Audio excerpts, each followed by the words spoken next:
ರೇಣುಕಾಸ್ವಾಮಿ ಕೊಲೆ ಕೇಸ್ಗೆ mega twist ಸಿಕ್ಕಿದೆ. ದರ್ಶನ್ ವಿರುದ್ಧವೇ ಹೇಳಿಕೆ ನೀಡಿದ್ರ ಪವಿತ್ರ ಗೌಡ. ರೇಣುಕಾಸ್ವಾಮಿಗೆ ನಾನು ಹೊಡೆದಿದ್ದು ನಿಜ. ನಾನು ಜಸ್ಟ್ ಒಂದೇ ಒಂದು ಬಾರಿ ಮಾತ್ರ ಹೊಡೆದಿದ್ದೆ.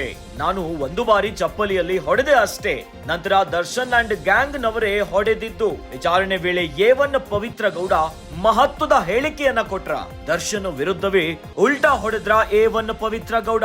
ದರ್ಶನ್ ಅಂಡ್ ಗ್ಯಾಂಗ್ ಸ್ವಾಮಿಗೆ ಹೊಡೆದಿದ್ದನ್ನ ನೋಡದೆ ವಿಚಾರಣೆ ವೇಳೆ ಬಾಯ್ಬಿಟ್ಟಿದ್ದಾರಂತೆ ಪವಿತ್ರ ಗೌಡ.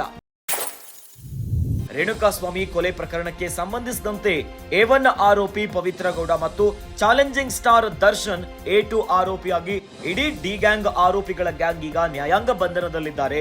ಆದ್ರೆ ರೇಣುಕಾಸ್ವಾಮಿ ಕೊಲೆ ಪ್ರಕರಣಕ್ಕೆ ದಿನದಿಂದ ದಿನಕ್ಕೆ ಹೊಸ ತಿರುವನ್ನ ಕಂಡುಕೊಳ್ತಾ ಇದೆ. ಆದ್ರೆ ಈಗ ದರ್ಶನ್ ವಿರುದ್ಧವೇ ಹೇಳಿಕೆಯನ್ನ ನೀಡಿದ್ರ ಪವಿತ್ರ ಗೌಡ ಇರುವಂತ ಚರ್ಚೆ ಶುರುವಾಗಿದೆ.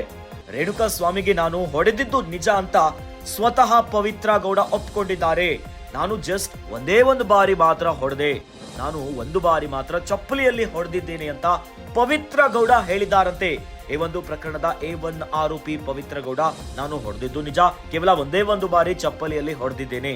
ನಂತರ ದರ್ಶನ್ ಅಂಡ್ ಗ್ಯಾಂಗ್ ನವರೇ ಹೊಡೆದಿದ್ದು. ಈ ರೀತಿಯಾಗಿ ಹೇಳಿಕೆಯನ್ನ ಕೊಟ್ಟಿದ್ದಾರಂತೆ. ನಾನು ಒಂದು ಬಾರಿ ಮಾತ್ರ ಹೊಡೆದಿದ್ದು, ನಂತರದಲ್ಲಿ ದರ್ಶನ್ ಅಂಡ್ ಗ್ಯಾಂಗ್ ನವರೇ ಹೊಡೆದಿದ್ದಾರೆ.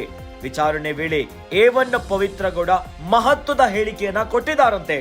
ದರ್ಶನ್ ವಿರುದ್ಧವೇ ಉಲ್ಟಾ ಹೊಡೆದ್ರ ಹಾಗಾದ್ರೆ ಪವಿತ್ರ ಗೌಡ ಅವರು ದರ್ಶನ್ ಅಂಡ್ ಗ್ಯಾಂಗ್ ಸ್ವಾಮಿಗೆ ಹೊಡೆದಿದ್ದನ್ನ ನೋಡ್ದೆ ಅಂತ ಹೇಳಿದಾರಂತೆ. ಏನೋ ವಿಚಾರಣೆ ವೇಳೆ ಬಾಯ್ ಬಿಟ್ಟಿದ್ದಾರಂತೆ ಪವಿತ್ರ ಗೌಡ. ಹಾಗಾದ್ರೆ ದರ್ಶನ್ ವಿರುದ್ಧವೇ ಹೇಳಿಕೆಯನ್ನ ಕೊಟ್ಟಿದ್ದಾರಾ? ಹಾಗಾದ್ರೆ ದರ್ಶನ್ ಅಂಡ್ ಗ್ಯಾಂಗ್ ನಿಜವಾಗ್ಲೂ ಕೂಡ ಬರ್ಬರವಾಗಿ ಕೊಲೆ ಮಾಡಿರೋದು ಸತ್ಯವಾಗ್ಬಿಡ್ತಾ? ಈ ಕುರಿತಂತೆ ಈ ಪ್ರಕರಣದ A1 ಆರೋಪಿ ಪವಿತ್ರ ಗೌಡ ವಿಚಾರಣೆ ವೇಳೆ ಬಾಯ್ ಬಿಟ್ಟಿದ್ದಾರಂತೆ.